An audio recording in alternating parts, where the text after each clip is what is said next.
I don't know if you have ever asked for something for Christmas and not gotten it, or maybe you expected to get a gift, and then Christmas morning came, Christmas morning went, and the gift that you wanted wasn't there. This happened to me once, and because here's the thing, we don't want to, it's Christmas, so you can't really show the disappointment on your face if you're a good person. You can't say well, I was really hoping to get this. But can we get really honest? Sometimes we felt that. We feel that. We feel the disappointment. We just don't want to say it out loud. Because it's Christmas. When I was in high school, this revolutionary device came out called the iPod. This is what it looked like, the original one. Yeah. See, before this, if you wanted to listen to music portably, you really had two choices. But really by that time, when the iPod came out, people didn't have cassette Walkmans anymore. We used CDs. Except the greatest flaw with portable CD players, even if it had anti-skip, it was still going to skip. You cannot ride a bicycle with a portable CD player on your hip and it not skip. Right? Then the iPod came out. And here's the thing. A CD, at most, you maybe got 12 songs on that thing. If you had a big album, it had to come with multiple CDs. At least with records, you had the A and B side. You can't really flip a CD over. But iPods, when Steve Jobs announced the iPod, he gets up, talks about music, and he talks about how you can fit thousands of songs in your pocket, and he pulls it out of his pocket. And I saw that, and I was like, that's what I want. That's what I want for Christmas. And here's the thing. I knew I was getting it. I just knew. I knew I was getting the iPod for Christmas. We went to my grandparents that year for Christmas in Mobile, Alabama, and I remember we're opening presents, and there's some cool stuff. I'm a high schooler, so I got some cool clothes. And it came time to open the big gift, and my big gift was a big box. And I was like, I guess they do that trick thing where they put the little thing in the bigger box to how to trick me out. And I open it, and it was a TV, which was cool. But you know what a TV is not? An iPod. And you cannot fit a TV in your pocket, at least not then. That wasn't even a flat screen TV. That was the big TV. And if I'm honest, I was disappointed. I had this desire. I don't know if I'd ever really been that excited. And I don't know where I got it in my head that I was getting one. But I just knew that I was. And I tried not to show my disappointment on my face. But this thing that I wanted, right? I had something I really wanted. But then on Christmas, when I'm listening to music, I'm still on that 12-song CD player.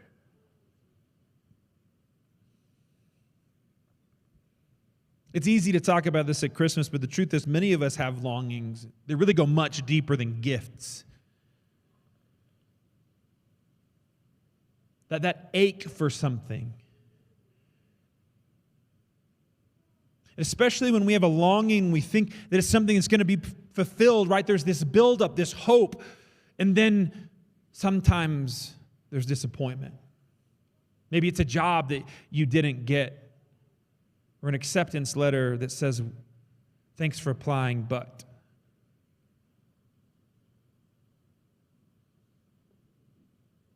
It's this universal feeling that we've all experienced at some point in our lives. And as we jump into this series about Christmas, and as we start talking and walking through the Christmas story, one of the things we have to understand is that the Christmas story begins in a world full of that ache and that longing for something different. And in many ways, we still feel much of this today. Right? Our world feels heavy. Part of it is because the news curates really heavy and bad news stories for us to consume. Bad news sells better than good news does. But what that does is it makes us feel the tension that's everywhere. Every direction feels exhausting. People are waiting for something to break or for something to change. One of the reasons that I love Christmas is because it's a break from the normal.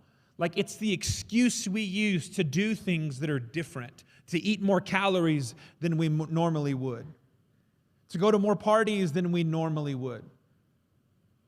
We have like sections of clothes that we only wear like at Christmas time. I have Christmas clothes.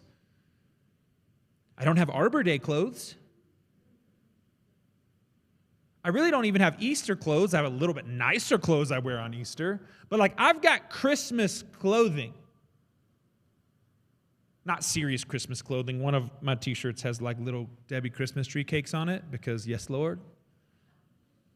And the other is a Christmas sweater with dinosaurs because, come on, I saw it and I was like, I got to buy that.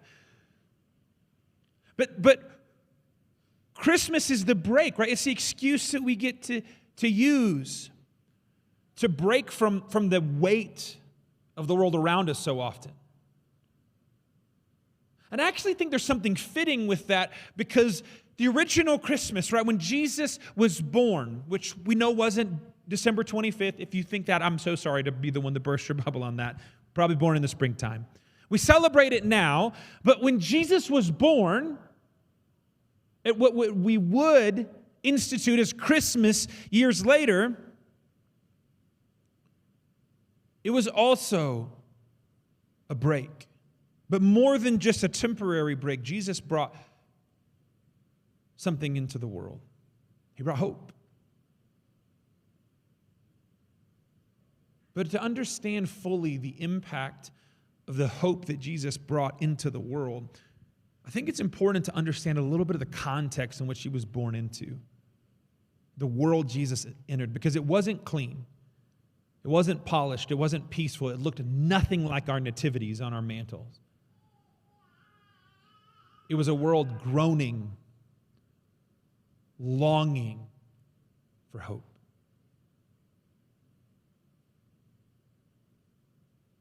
And I mean this in a couple different ways. One, in the scheme of the entire world, not the scheme, but in the plan of the entire world, right? Jesus was born to bring hope to a world that had been broken by sin. But even if you zoom in and look at Jesus' specific situation, Jesus was born into a people and a time and even a geographic location that was longing for something different, that was longing for hope. So what I want us to understand, what I want you to take away from this morning, is that we have this longing, that the solution for the longing is Jesus. Because our longing for hope is the evidence that we have in our lives that we need God. Sometimes we long for things and we try to fulfill that longing with the other things in the world, right? We long for a relationship. Maybe you long for a boyfriend or a girlfriend or a spouse. I mean, I don't know if, for those of you who are married, you remember the difficult days of the search.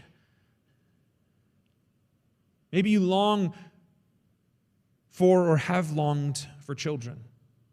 And you think that the solution is the spouse. You think the solution are the kids, the babies. You think the solution is the right job, the right clothes, the right car. And even if we know those aren't the things we're supposed to say out loud, kind of secretly, we still kind of think if we could just get this thing,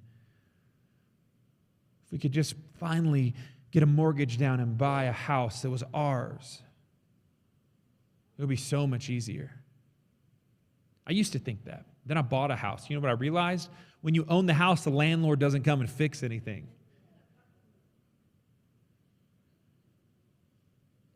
Here's what I want you to understand. We're going to dive into this deeper today.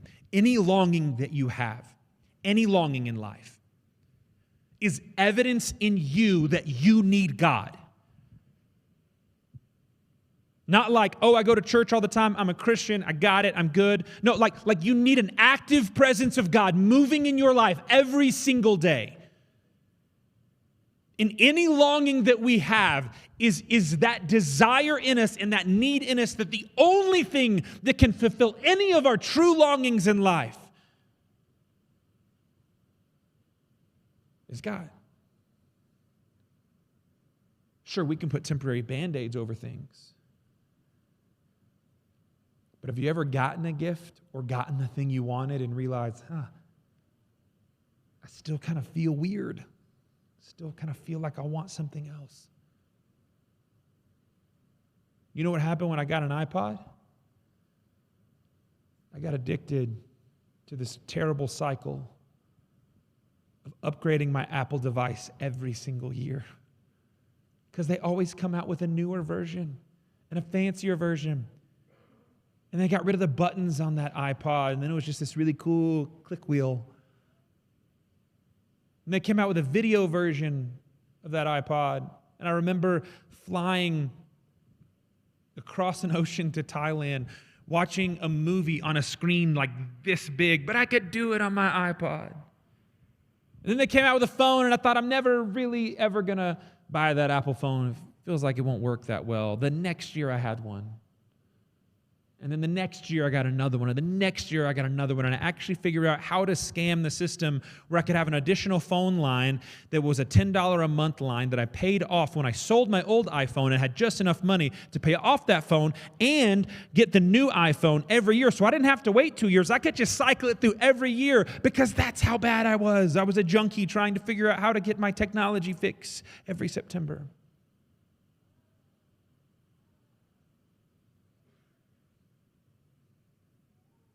And the reason that I kept buying the new Apple device is because I had this longing for the new thing. I had this longing for this something more.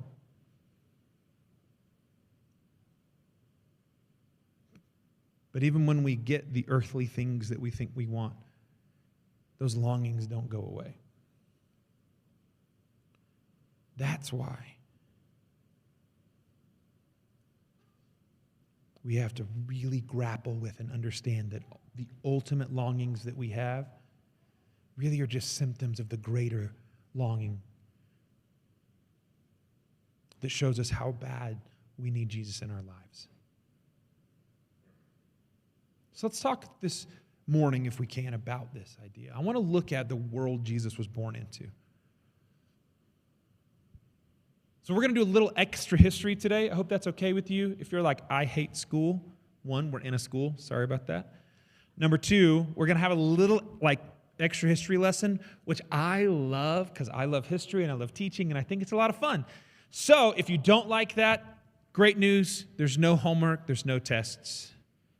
I mean, there is a worksheet called the notes that you can fill in the blanks for if you really want to, but we don't grade it. I want to show you something in Galatians chapter 4. When we think of Christmas verses, we rarely think of Galatians as a Christmas book, right? It's not really like the Jesus story. It's not the story of Jesus' birth. But in the middle of a section of Galatians on what it means to be an heir of God, to get an inheritance from God, you see this verse in Galatians 4:4. It says, "But when the fullness of time had come, God sent forth his son, born of a woman, born under the law." The New Living Translation says this, "But when the right time came, God sent his son." When the right time, when the fullness of time had come. What this tells us is that when Jesus was born was not random, it was not accidental. That God stepped into history precisely when the world was primed politically, spiritually, and socially to receive him.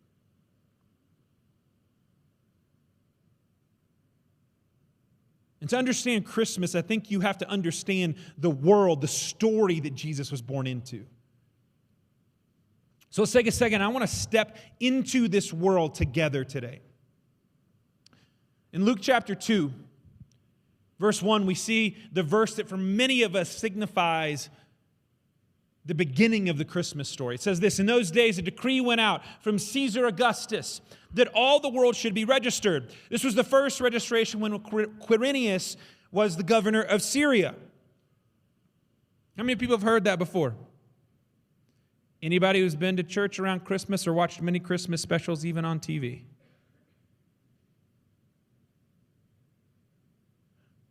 But this isn't filler text. It's not just like so we know the Christmas story is coming, right? Luke is grounding this story in a real moment under real rulers. So let's look at just for a minute. But the world Jesus was born into was he was a Jewish baby. He was a Jewish person born in Israel, and Israel was under the rule of the Roman Empire, which at the time the Roman Empire looked like this. It's huge, right? All the way over here, we can see London up there. We see Jerusalem all the way down there, right? That's the scope all around the Mediterranean Sea and even the Atlantic. This is the scope of the Roman Empire. It's huge. At the time that Jesus was born, Caesar Augustus was Caesar. He's once known as Octavian. And he was so successful that he was actually worshipped and called a son of God. And they stamped his image and his title onto coins, onto official documents, onto paper. When Jesus is asked about taxes and he says, looks at the coin, the Caesar's image, that guy's face is on it. Filled with joy. He could use a little Christmas spirit. He's got the hat for it, but not the smile. Most people looked at this time at the Roman Empire as something of a great accomplishment in the advancement of humanity and the advancement of governance and civil duty. Rome had this thing called Pax Romana. Anybody ever heard of Pax Romana? Some of you did not pay attention to history class because I guarantee you they taught it. Pax Romana is this idea of Roman peace.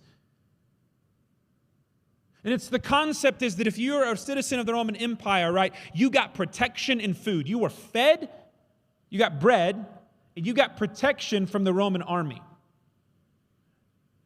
No other civilization in history before could have promised that to its citizens. We kind of take that for granted because we have to pass so many like fast food joints on the way here and the way home.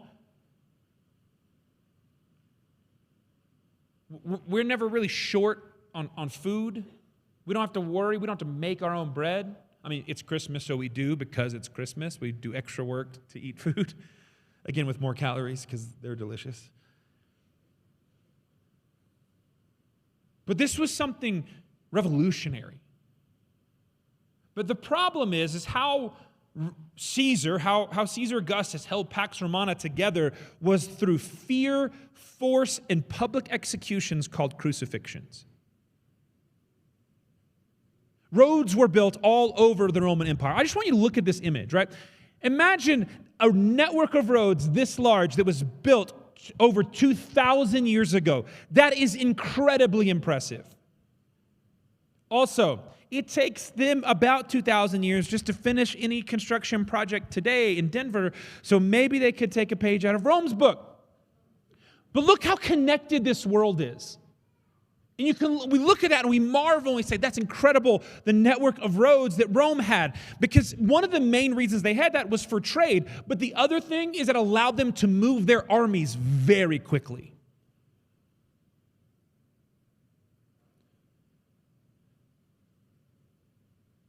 And so there was a very overpowering sense to the Roman Empire. Israel itself was under the thumb of Rome. Their taxes went to Rome. And so when Caesar issued a census, it's a tightening of control. It's an increase in taxation. And it was a reminder to every Jewish family that Rome owns you. And that was the reminder that Mary and Joseph had as they traveled to Bethlehem before Jesus was born. They didn't go to Bethlehem like for a family vacation. They went because Rome made them go. A fully pregnant woman, she is full term. And because of Rome, she's got to travel 84 miles from Nazareth to Bethlehem without a car. And this is the world that God chose. A time when the world was full of tension and political pressure, but it was also ready for hope.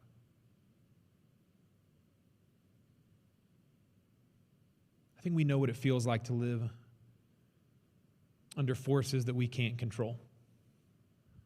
Governments, economics, cultural conflicts, endless debate, inflation, tax rates, like the weird extra tax that every restaurant here adds onto it for improvement costs. Like we don't get to control those things. Yeah, we get a vote. So at some level, like we get a voice, but that's not the same as control. We don't get to control the larger influences to our lives. And for Jews,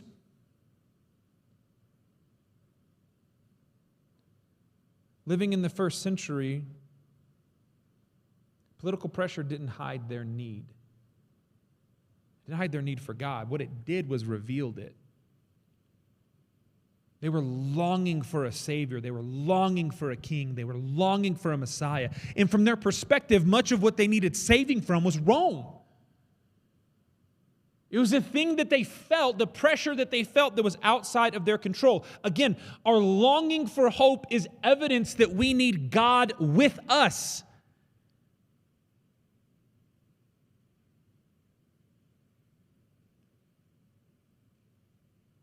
Just nobody expected that God to come in the form of a baby. They felt the need. They didn't know where they were looking for the answer. But that need that they felt wasn't just because Caesar issued a decree to be registered, just because he issued a census. That need is something that had been felt for the Jewish people for almost 400 years. In the book of Daniel, chapter 2, verse 44,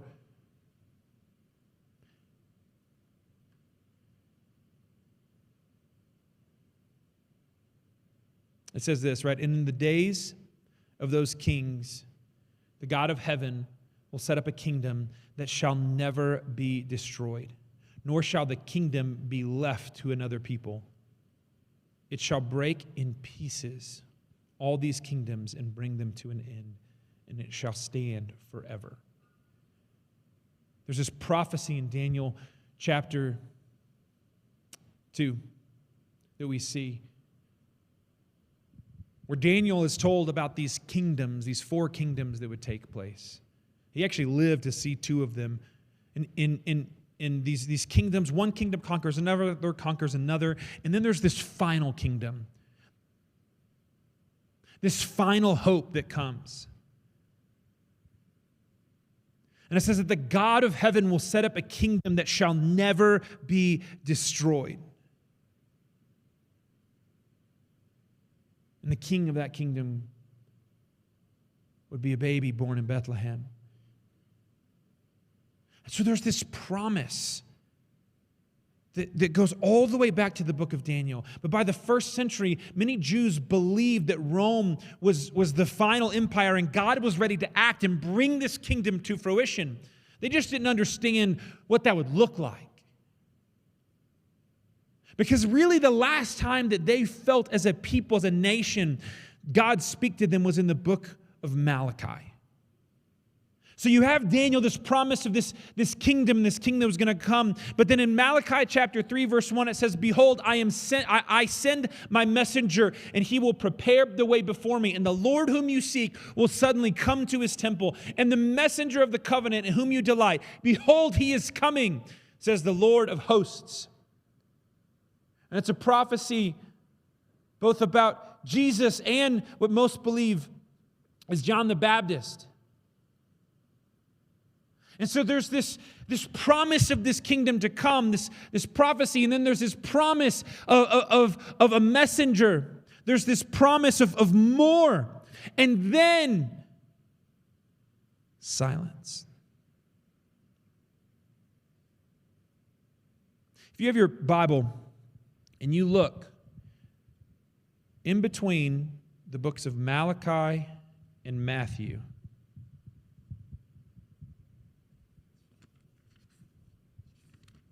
yep, that's one page. See? You know what happened in this one page? 400 years of silence. To put that in perspective for you and for us this morning, 400 years. That would be the same as if someone made a promise to you that was going to be fulfilled while standing on the deck of the Mayflower and you were still waiting for it to be fulfilled today. You think that would create some longing? Maybe even a little doubt? That's the world that Jesus is born into. You see, for the people of God, it felt like 400 years of silence. So let's step into that silence for a second. Because after Malachi, the people waited. No prophet, no fresh word, no new voice. And during that silence, empires rose and fell. Persia, Greece, Egypt, Syria, and now Rome is in power. Daniel's prophecies of shifting kingdoms were unfolding over that time. The Jewish people were conquered, freed, all over again, over and over. And then you have Israel itself. And inside Israel, you have these political factions that had grown into power who believed different things about why the silence was occurring, about what the fulfillment of the prophecies would look like. We've heard of many of these. The first one you have is this group called the Pharisees who emerge. And they're saying that hope would come through purity. You got to do the right things. You got to follow the rules exactly.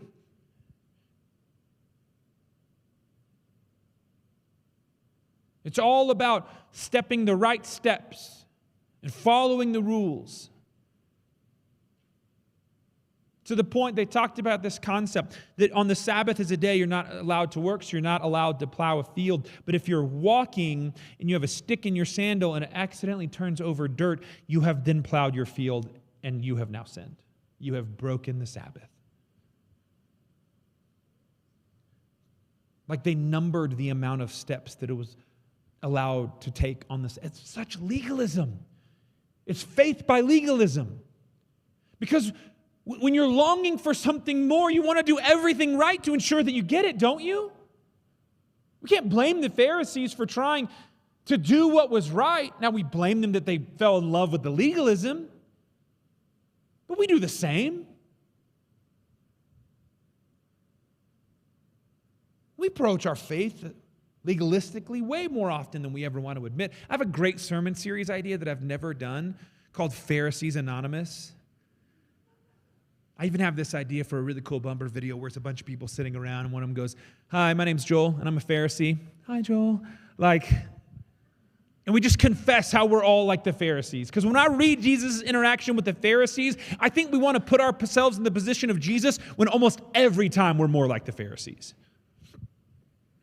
So this is one group that even inside Israel, in the faith sector of Israel, in the religion of Israel, is vying for power. Then you have another group called the Sadducees, who took political control of the temple, and that hoping that compromise would keep peace. They're trying to keep peace with everyone around them. But they also sometimes can question in a really annoying way, just like the Pharisees, when they interact with Jesus, because they're not trying to be right or wrong, they're trying to keep peace. And then you have this group called the Essenes. And the Essenes actually were fed up with with it. They were done with the Pharisees and Sadducees, so they left. They left the dealings of kind of the urban faith life or the community life, and they went out and built these communes outside. The most famous of one is a place called Qumran, where they found the Dead Sea Scrolls. They left society entirely because they were convinced everything was corrupt. They were longing for more, and they saw that the solutions of the material weren't going to get them there. And then you had the zealots who were sharpening their swords. They were convinced hope would come through revolt. They were longing to throw off Rome. So they decided that they would fight. You see, silence has weight.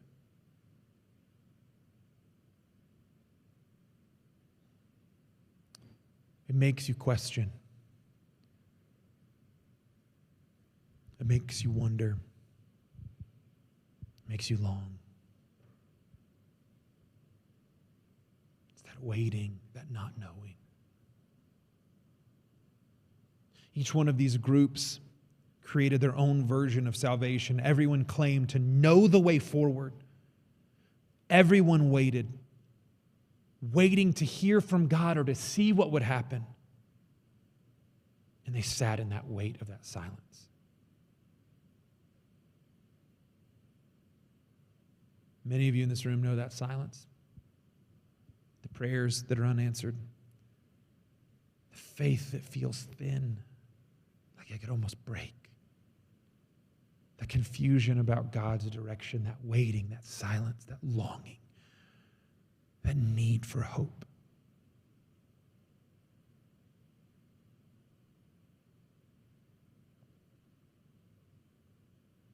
But some of you need to know this, that silence isn't absence. Silence is often preparation. And in those times of waiting and longing, God is preparing something for you.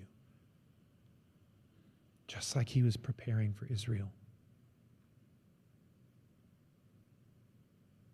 Luke 2, verse 4, going back to the Christmas story.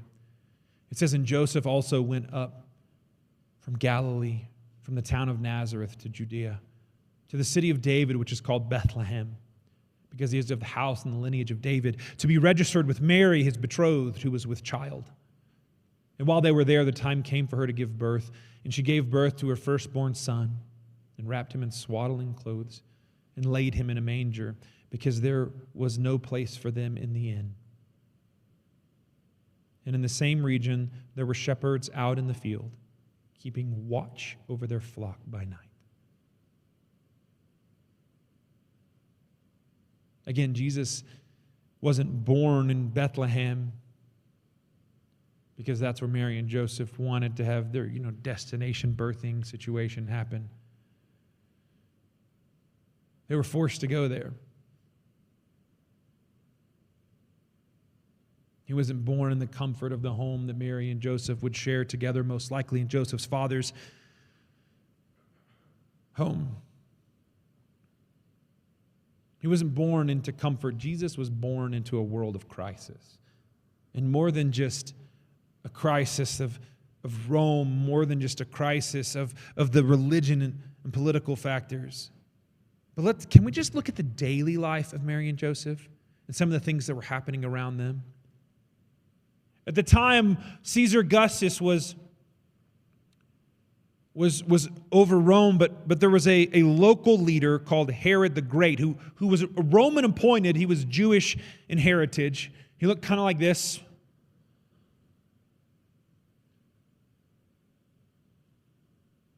And Herod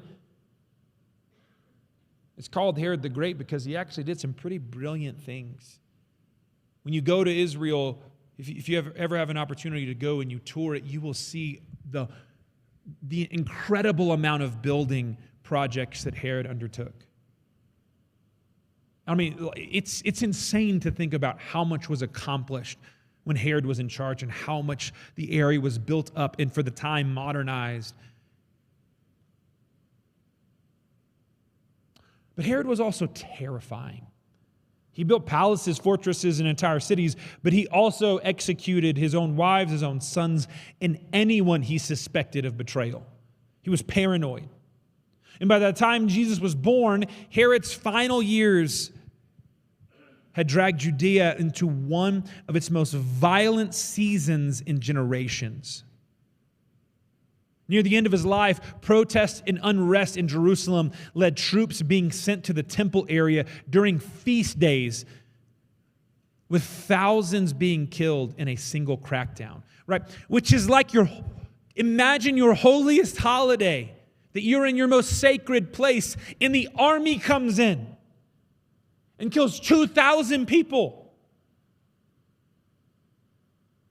You don't know why the zealots were so zealous?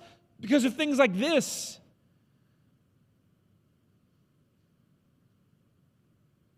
After Herod's death, revolts flared up all over Judea and Galilee, and some self-appointed kings led armed bands to attack Roman outposts and Herodian estates. So you have these Jewish men who thought it was their time to step into this role, either by being appointed by Rome or really just overtaking Rome. And you have multiple factions of people leading these armed groups of rebellions, and they're attacking Roman outposts. They're attacking Herod's estate. They're toppling over the statues that he built. And Rome responded in the only way Rome knew how, with overwhelming force. Cities were burned, villages were raided, and at one point around 2,000 people were crucified near a roadside as a warning to anyone thinking about revolt. In the region of Galilee, there's a city called Sepphoris. It's less than 4 miles from Nazareth. And it was attacked, its weapons seized, and later the city was recaptured, and its inhabitants were sold into slavery, right? But this is going on. This capturing, this attack is happening while Mary and Joseph would have lived there before Jesus was born. This entire city is under attack. Just to put that in perspective, it's like the distance from here to Target. It's like if we left church and found out that Target had been under attack. Like, that's how close it is. This isn't something that's happening hundreds of miles away. This isn't something happening across an ocean. This is something that is happening next door to Mary and Joseph. This is something that's happening at the temple in Jerusalem. And so when it says that there were shepherds living out in their fields nearby, we're talking about these people who had lived through some things. They'd heard the stories of the massacres at feast days. They smelled the smoke of nearby towns burning, the sight or the memory of crosses lining roads, and some of them had literally grown up in the shadow of crosses. And a cross meant something very different for them than it does to us. There's a constant fear of more uprising, one more tax, one more decree might just push everything over the edge. Mary and Joseph would have lived under triple taxation, Rome, Herod, and the temple. Most people would have lived day to day, hoping for a good harvest, hoping no soldier, unit, or bandit would sweep through their village.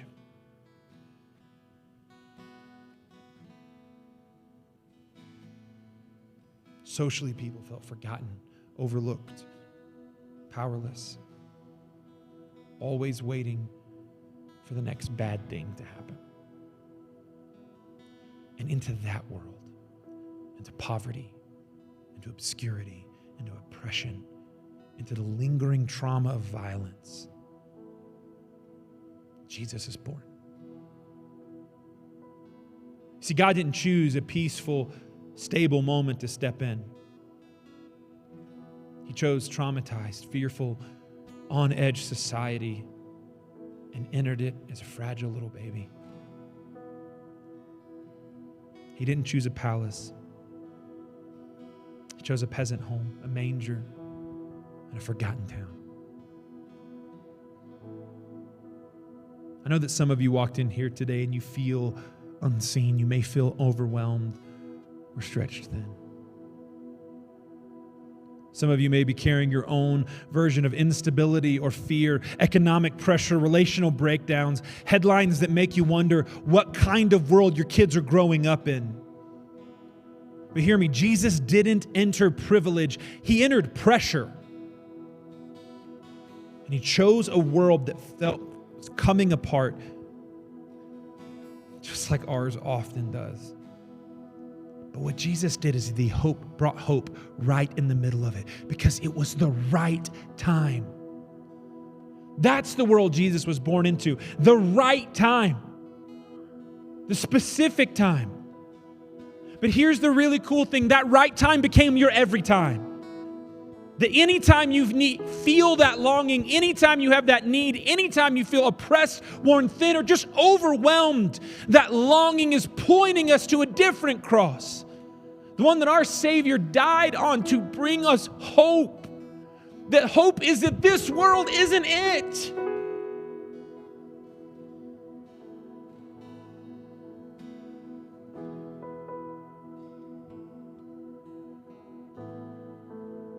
See, it's Christmas. It's the season. It doesn't mean the longing goes away. Sometimes for many of us, it actually gets a little worse.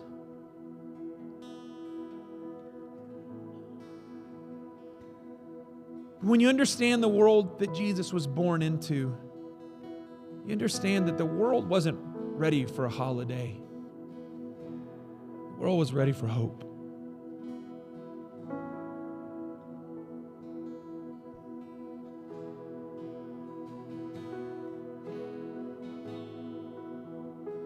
And I just want to remind you that our longing for hope is the evidence that we need God with us. And we'll talk about this a little more here in a couple weeks. My favorite name for Jesus to talk about at Christmas time is the name Emmanuel. You know what Emmanuel means? God with us. So here's my question to you this morning. Where do you need hope? Where do you feel the ache? Where do you feel small or unseen or overwhelmed? I'm going to ask you to bow your heads and close your eyes. I want to pray for you this morning. If you're sitting here this morning and you would say, Joel, I do feel overwhelmed. I do feel underseen. I do feel just all of the pressure. I feel that longing. If that's you this morning, would you do me a favor? Would you just raise your hand? I want to pray for you today. Thank you. I see you. Thank you. I see you. Thank you. Thank you. I see you.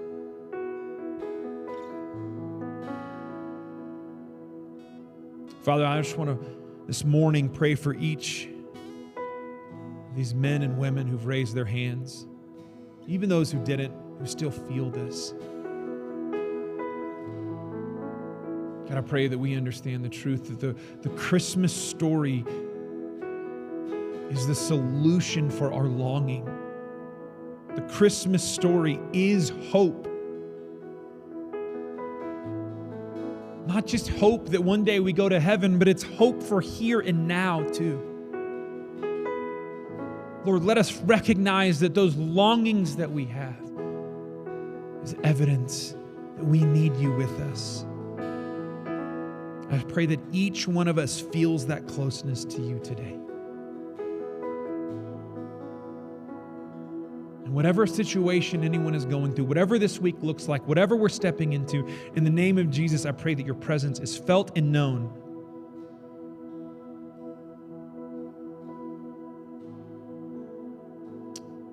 I want you to look up here for just one more second.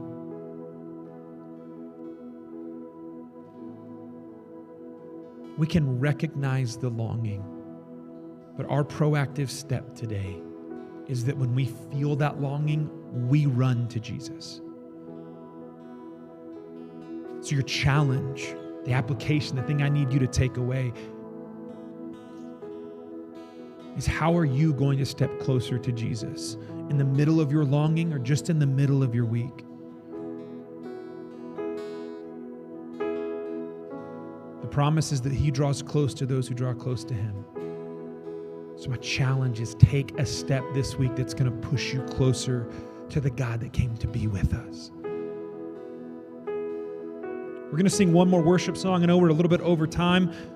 We're going to sing this, and I just want you to take this moment, reflect. We want to connect head and heart ideas, but we want to take a moment and just as we leave, we want to leave with a heart of worship, that the solution for our longing is the God we get to adore and proclaim his goodness.